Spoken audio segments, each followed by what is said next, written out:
जानिए किसी की भी शख्सियत का राज उसके पसंदीदा गाने से, और जानिए किसी के भी रोने की वजह उससे पूछे बगैर चंद सेकंड्स में।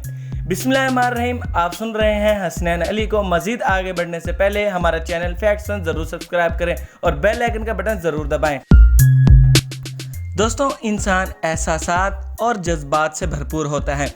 हम अपनी ज़िंदगी में खुशी, गम, तकलीफ जैसे कई मराहिल से गुजरते हैं, लेकिन आपने ये देखा होगा कि जब लोग ज़्यादा खुश होते हैं तो भी उनकी आंखों से आंसू आते हैं, और जब वो तकलीफ़ में हो तो भी वो रोते हैं। ये एक फितरी अमल है, पर ये कैसे पता लगाया जा सके कि लोग खुशी से रो रहे हैं या गम से? साइकोलॉजी के मुताबिक अगर आंसू का पहला कतरा दाईं आंख से निकले तो इंसान खुशी से रो रहा होता है, और अगर बाईं आंख से निकले तो इंसान तकलीफ से रो रहा होता है।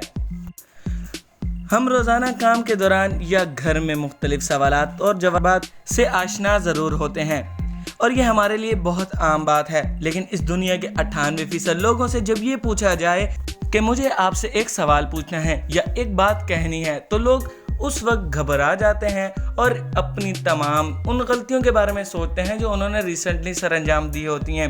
यकीनन आपके साथ भी ऐसा ज़रूर हुआ होगा। दोस्तों, इस दुनिया में हर इंसान किसी न किसी परेशानी का शिकार है, अब चाहे वो कोई बच्चा हो या बूढ़ा। लेकिन साइकोलॉजी के मुताबिक 18 से 33 साल की उम्र के लोग सबसे ज़्यादा ज़हनी दबाव का शिकार होते हैं।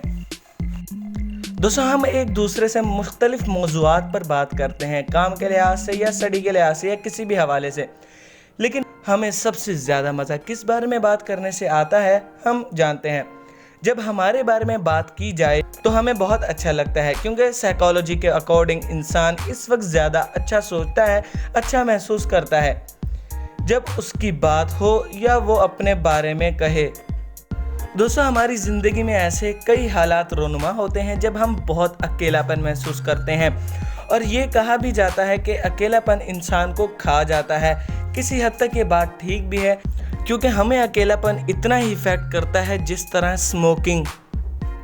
दोस्तों, आजकल लोग म्यूज़िक का बहुत शौक़ रखते हैं और इसे अपनी रोज़मर्रा की ज़िंदगी में शामिल करते हैं। कोई क्लासिकल सुनना पसंद करता है तो कोई पॉप सिंगिंग। इसी तरह हर इंसान का कोई ना कोई फेवरेट सॉन्ग ज़रूर होता है, यकीनन आपका भी होगा। साइकोलॉजी के मुताबिक इंसान वही सॉन्ग पसंद करता है जिसमें उसकी अपनी ज़िंदगी के बारे में या उसके मुताबिक बात हो, और जैसा म्यूज़िक आप सुनते हैं आप उसी तरह इस दुनिया को भी देखते हैं। दोस्तों, हर इंसान की अपनी लाइफ में प्लानिंग होती है। साइकोलॉजी के मुताबिक हम सब ये सोचते हैं कि हम सब का करियर बेस्ट होगा, हम बहुत लंबा अरसा जिएंगे, तंदुरुस्त रहेंगे, जबकि हर किसी के साथ ऐसा नहीं होता। लेकिन ख्वाब देखने में कोई हर्ज नहीं।